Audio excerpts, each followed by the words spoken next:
Good day everyone, my name is Lovely May Espalanog and I will discuss to you the simple past and perfect. First is, what is simple past and perfect? Simple past and perfect is a mixed conditional use past perfect in the F clause and present conditional in the main clause. This, the imaginary present situation and is visible but imaginary result. The F clause shows and contrasts to the reality where the pain clause shows that could have been completed before now. So if you see the F clause in the definition, it says that the past perfect tense had plus past participle to talk about an action or situation that didn't happen in the past. The main clause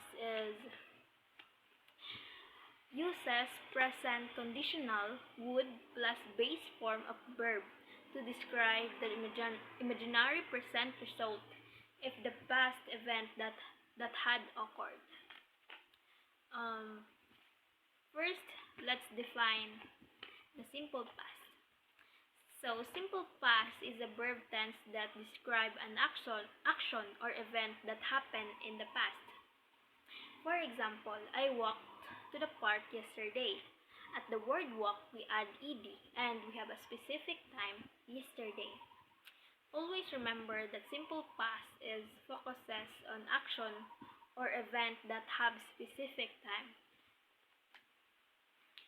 Next is the past perfect. Past perfect is describe an action that was completed before action in the past. It's formed using had plus the past participle of the verb. The had is to show that action happened before another in the past.